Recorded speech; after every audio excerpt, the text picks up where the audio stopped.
Gur míle mágat más agus Dave, is mis Rónán Ó Dálaigh. Stocha tá mé seo ar gá cúisiniú dar nóí an aigreacht a phlé agus beidir an scéil incentív faoi ceirtar siúlagan. Agus stocha beidir an príomhcúis ná chorá chur ar bun faoi céim fág bhfuil gá ina lehéid agus chuirsí Shóisialta agus acnamíil na hÉireann agus achátha an bugtanas in éan. Rud nach dóilm go pléitar minic Chunas go gura mé seo bhaiminis siúlinn. Is tócha go mraíonn ar an mugtanas mar cinnalíonn tré eacnamaíoch, cinnalíonn rud teoiriciúil, sna meán cluiseann tú faoi ar an bheann sin. Ach ní dóilm gur sé sin tá gceist curbe. Is cinnalíonn aspa cúise é freisin, is rud suciach é, agus ceapan gur gadaún a bheith á phlé ar bheann cinnalíonn ólaíoch, agus níos ubiachtúil ná a bheith ná an méid a cluiseann mit na meán agus sna chomhrát a bhíonn agan faoin bhugtanas. In éireann faoi láthair tá deafrainn géad an phobal. Carcéid 60,000 duine ina cánaí an mugtanas seasfach.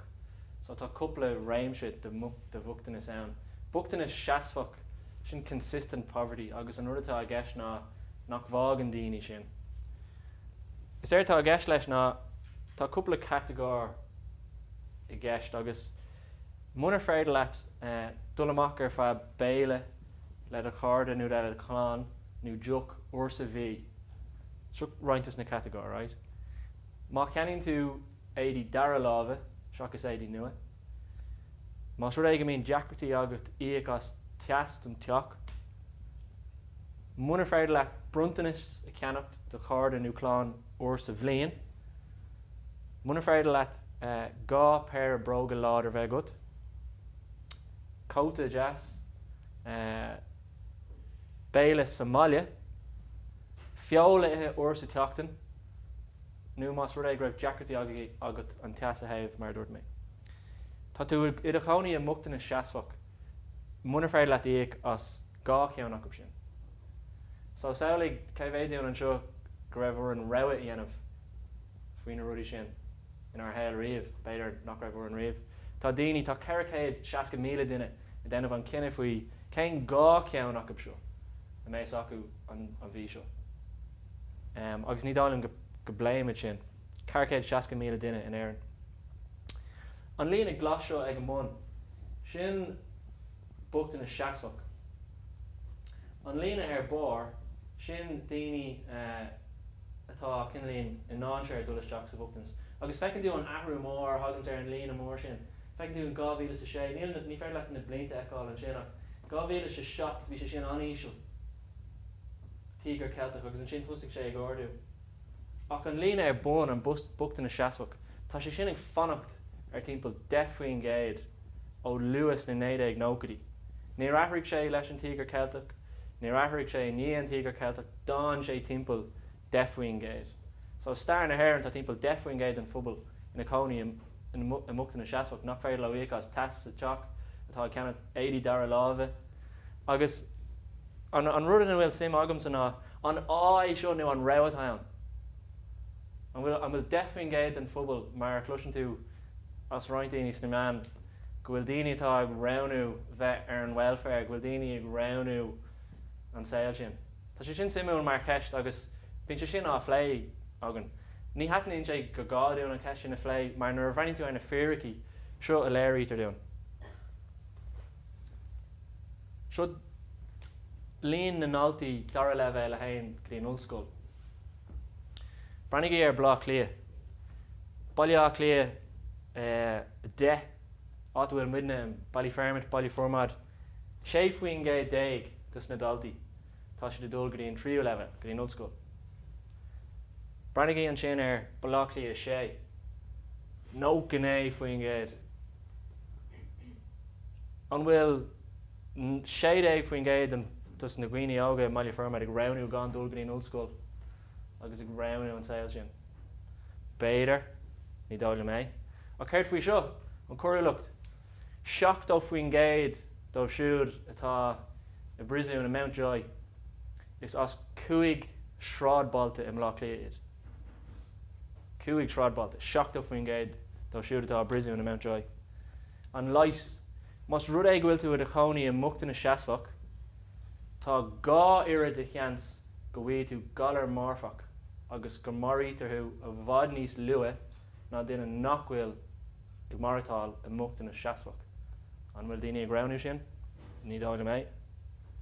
Agus bhótáil agus páirte ghlach in cuasaí déanaach.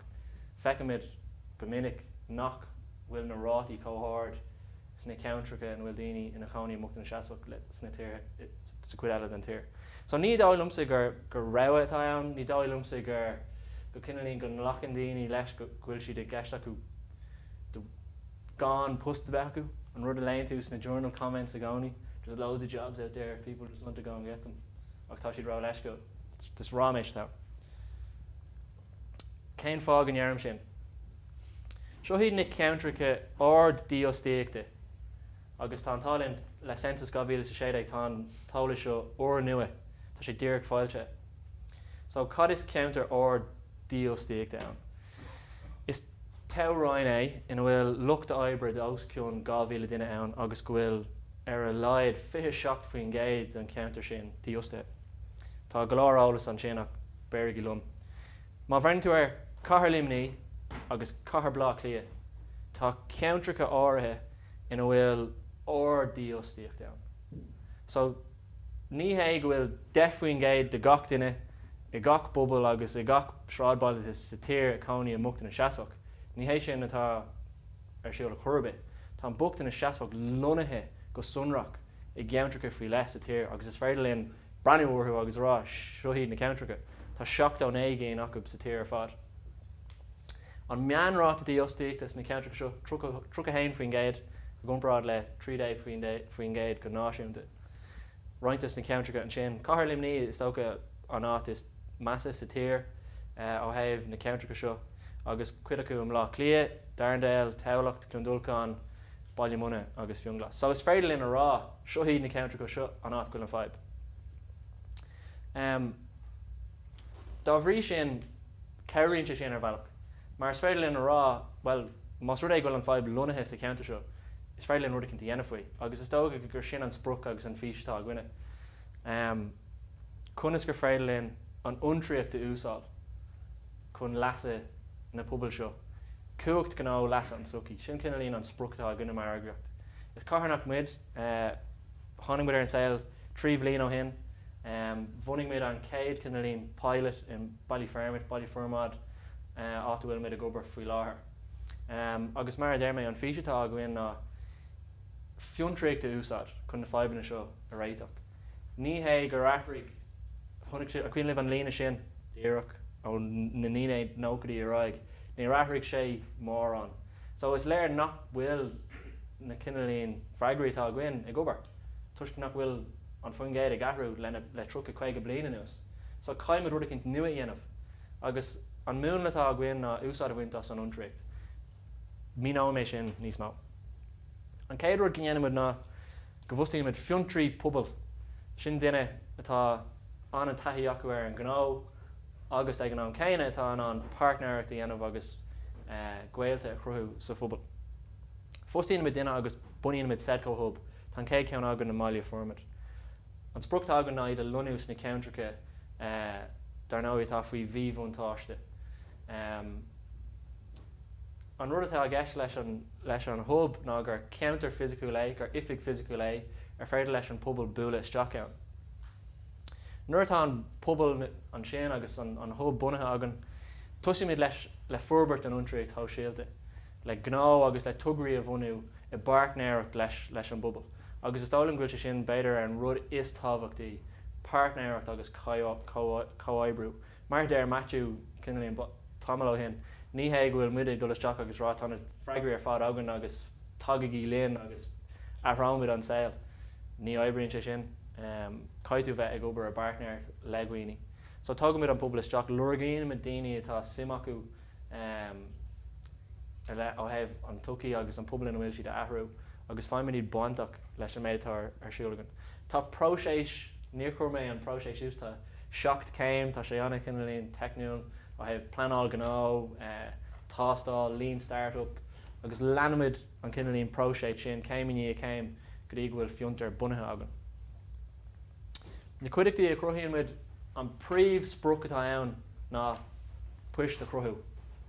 An dara sprúch atá ann ná go mbeadh an fiontar ag imirt tionchar an bubal I mbealach éigean eile. Mar dar nóí mas féidir leon puist a cruthú agus mas féidir leon oideachas a cur fáil is féidir leon tionchar ullmhar bheith agan. Ach an dara lág caiite bheith cinelín an ólas go bhfuil go leor feibanna eile a thagraíonn as an díostaíocht. Mar a luúg mé cinelín feibanna sláinte, feibanna cúrúlacht, gachsáis feib eile. Tá sé sin mar cinelín feib amháin masca le chéile agus níl sé ní dálam go sé ceart leir dul isteach agus rá. Má dhéisiimiid an feib seo amháin réit ófar gachard eile. So cuairmid béim cinelín tionchar dara tionchar nó tionchar dara leibh eile bheith agan. Agus sin dhéarmainn sin líon an claochlaitheach an transformation sin. So an pobal a athrú go mór trí obair na bhiontar. Ach an ordas fearst a gcónaí ná samplaí. So seo an céad sampla, seo an céad comhlacht a bhunamid dar ban impact events, seo beirtas na mná bhí baintach líon. Agus an rutá a gceist ná ócádaí móra sa phobal. So san old school sin an cinelín ní rinne mis stadar an ghnó agus an Gaeilge ach ní airna mé cinelín mór an stadar ach cap mé mucadama ar fád agrú ócádaí agus a bheith baintach is saoil na maclainn.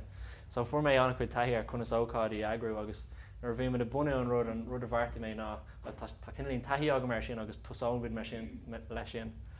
Cuirmid an céad rud gceanamid ná go cuirmid ihe bingo ar siúil anna siimplí agus ar an lá tháinig beidir 250 duine agus bhí siacán agan na gcóir céad. So bhí uair an rith timpeall ná an hála agus bhí me tairn cathairice ifice amach bhí daoine ag si an nachát go féile. Agus ó sin tá mar inis ag agrú go leor ócádaí, margaí, discóna, féilte, gachsáis rud agus iad ar fád lonathe a maiile formid. So tá gá rud tarrant an sin, tá gach eile rud dhéanamid, tá béim ar an airgeadis, so níl aon rud sé an eisce, ceapan go sé sin tábhachtach, ach tá rudaí ar phrais séir ar féidir le daoine ruachtainna áil air. Ag gach ócád, feimid an pobal lurgaím a daoine atá ina cónaí I muchtainna seasfach le bheith ag obair léinn ar bheith an dheonach. Glachann siad páirt I gcúrsa treanála agus an cuid is mó is treanála agus ach go háirithe an píorthaíocht a bheith timpeall ar gcuoine eile atá ag tuair taíocht dómh ag tuair dúchláán dómh ar scá. Agus is tócha dá chuachú sin an príomhrud. Bhí Cailín ó go bháin a tháinig isteach agus nuair thusaigh si bhí si an nervhíseach, ní raibh si rilí sásta bheith ag léireach le gcuoine, cuirmidí taobh sanifig ag denna riaracán. Ach tar éis ní bhí thusaigh si ag gléic na hibhreacha ag an bingo os cá 250 duine. Agus beidir go mbeadh sé sin simplí go leor ach don gcuine sin is athrú ullmhar é ó thaobh an muineáin a bhí eici mar gcuine óg. Tá sé sin is imime rais go dtí an old school. Sin an chéad sampla, bhí is tócha an príomhre a bhí ag eis lei sin, a go bhfuil 65 faoin gcéad na rán fortaithe imithe rais chun na habre. Cuid acu leis an ggólaach sin a bhunaigh bint, ach don cuid is mó bhfiontar agus a gcuideachtaí sa ceanntar timpeall. An dara sampla ná House of Akina. Seo chomhlacht a oibríonn le tefií don cuid is mó. So cuirmid cuasaí treanála ar fáil do bhná don cuid is mó, tá martáil in direct provision nó tá glúraigh status. Cuirmid treanála ar fáil san rudí is mó in bhfuil sim acu, denimid go leor airí a chruthú cosúil lena cén seo. Seo roinnt bowties a cruthigmid agus atá ar dhéal agan.